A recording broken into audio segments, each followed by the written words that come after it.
Fierdefrance.fr, le premier site d'articles français et patriotes, présente. Ici Sud Radio. Les Français parlent au français. Je n'aime pas la blanquette de veau. Je n'aime pas la blanquette de veau. Sud Radio Berkov dans tous ses états.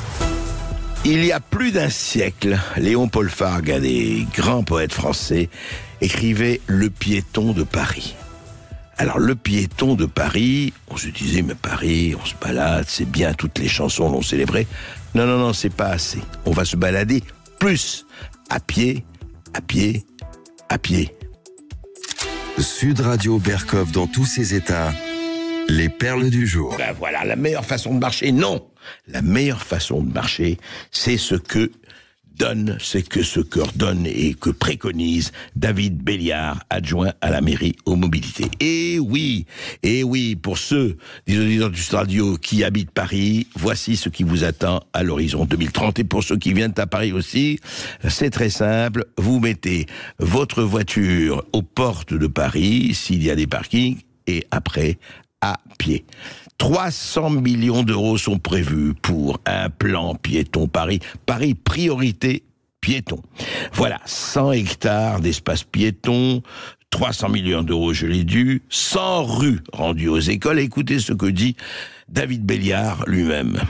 Plus de 100 hectares d'espace piéton d'ici 2030 que nous allons créé à Paris par la transformation de l'espace public tel que nous le réalisons aujourd'hui sont l'ensemble des aires piétonnes, des rues aux enfants que vous connaissez, des nouvelles places que nous sommes en train de réaliser, par exemple dans le 12e avec la place Félix Éboué.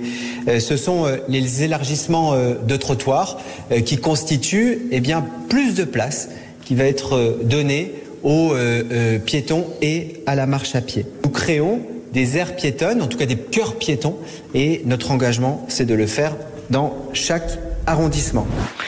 Écoutez, tout ça est bel et beau, mais vous savez, quelquefois, cher David Béliard et chère mairie de Paris, l'enfer est pavé de bonnes intentions, c'est le cas de le dire, pavé de bonnes intentions. Très bien, vous voulez réduire la politique, réduction de la vitesse à 30 km/h, il ne faut pas oublier que ce qui se passe à Paris se passera à Lyon, à Marseille et ailleurs, si le courant continue comme cela.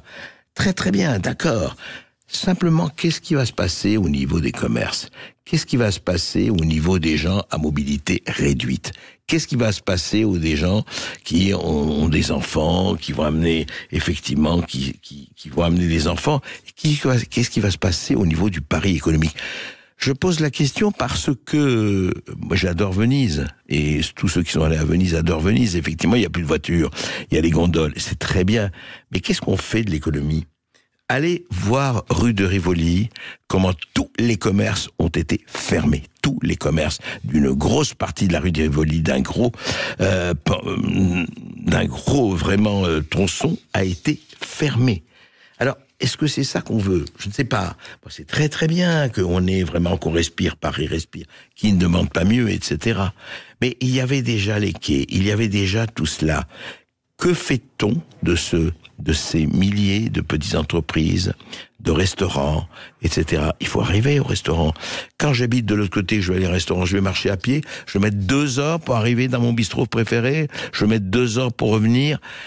Encore une fois, c'est très bien, mais il faut un équilibre. On a l'impression qu'on vit avec des ayatollahs d'un côté ou de l'autre. Les ayatollahs de la voiture qui ne veulent rien entendre et qui sont obligés d'entendre. Et les ayatollahs du piéton, du végétalisme, de zéro, etc., de respiration magnifique, qui ne veulent rien entendre non plus. Vous savez, rappelez-vous un tout petit peu l'équilibre. Encore une fois, Paris, et 2 millions d'habitants intramuros, 10 millions la régie de France. Pour ceux qui ont besoin de leur voiture, ils font quoi? Eh ben, vous débrouillerez Alibaba et les 40 voleurs.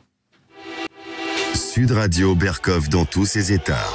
Toqué, complètement gaga, qui sait, c'est un nanar, c'est quoi? C'est Javier Milei, on en avait parlé hier dans l'émission.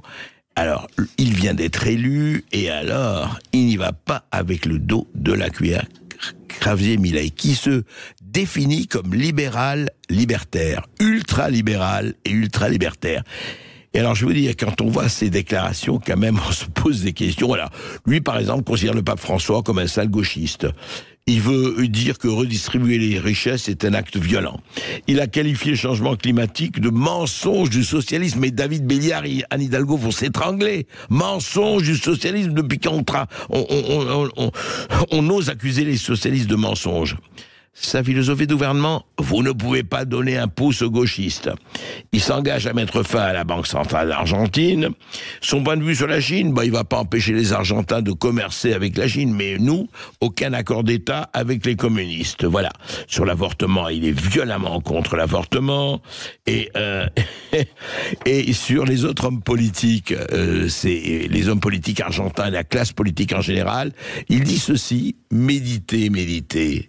Auditeur résistant de Sud Radio, Mickey Mouse est l'aspiration de tout homme politique argentin parce que c'est un rongeur dégoûtant que tout le monde aime. Est-ce que ça s'applique à d'autres? Je ne saurais le dire. Et alors là, écoutez, on a un sonore formidable qu'Esteban Rania et Thibaut Sadler ont mis en onde. Voilà ce qu'il fait avec le gouvernement. Imaginez un peu Emmanuel Macron qui soit devant le gouvernement français, tous les ministères, et écoutez. Tipo y deporte, afuera. Ministerio de Cultura, afuera. Ministerio de Ambiente y Desarrollo Sostenible, afuera.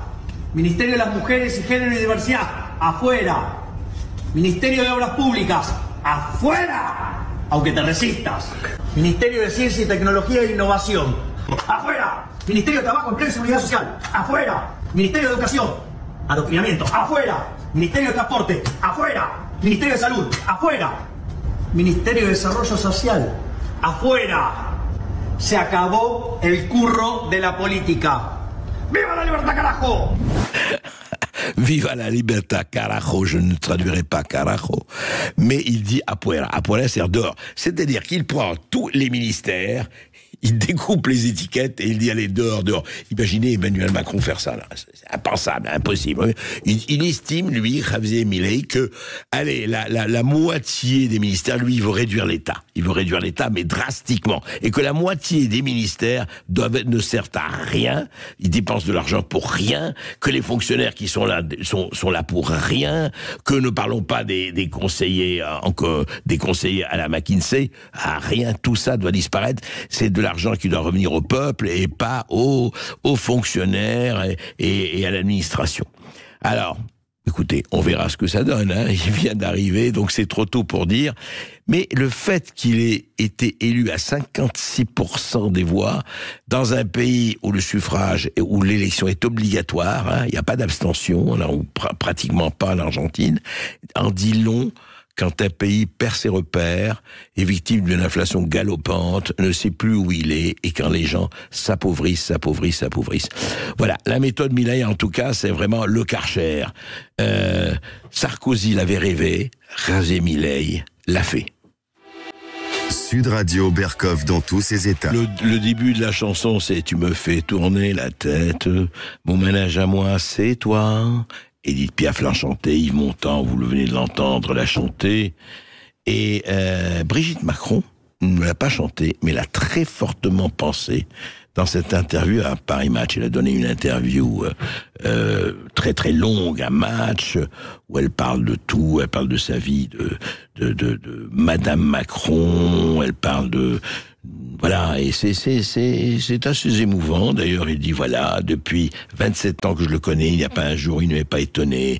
Je n'ai jamais vu une mémoire pareille, visuelle, capacité de stockage intellectuel, voilà. Non, je n'ai pas d'influence sur lui, mais non, je ne suis pas femme politique, voilà. J'ai l'influence qu'une femme peut avoir sur son mari.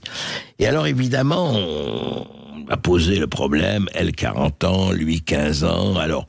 De mauvaise langue dit non, elle a plus de 40 ans, elle lui avait moins de 15 ans, mais ça, ce sont des esprits grincheux. Mais c'est intéressant, à un moment donné, dans Match, il y a ceci, leur histoire a commencé sur les bancs de l'école, on le sait. Et Brigitte Macron dit, c'était le bazar dans ma tête. Au moment de la mort de mon père, j'étais prise dans un ouragan intérieur. Pour moi, un garçon si jeune, c'était rédhibitoire. Emmanuel devait partir à Paris. je me suis dit qu'il allait tomber amoureux de quelqu'un de son âge. Et oui, c'est vrai, il a 15 ans, 16 ans, il va à Paris, il va rencontrer quelques adolescentes. C'est moi qui parle, hein, là.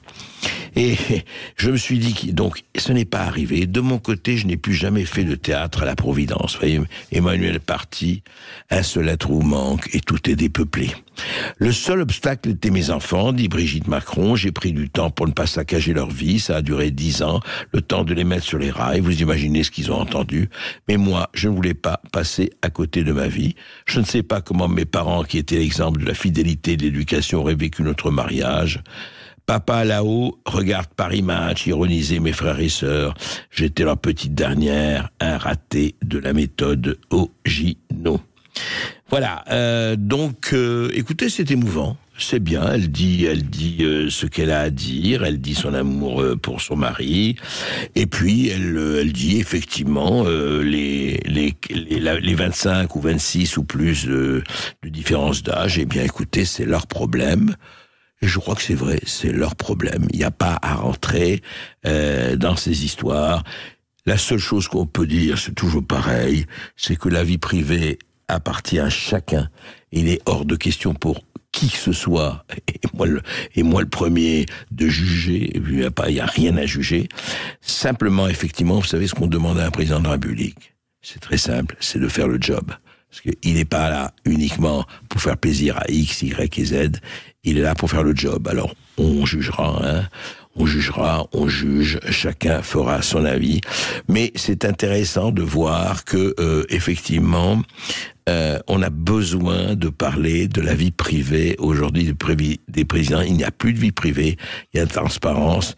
Et puis, ce qui est le plus intéressant, et c'est aussi une des raisons pour laquelle nous avons choisi ça, c'est que le New York Post, en Amérique, on a repris la chose, on en fait vraiment très fort. Tous les médias américains, en tout cas la plupart des médias américains ont pris la chose.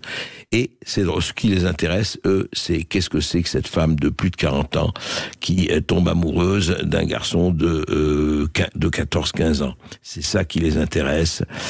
Alors voilà, chacun jugera.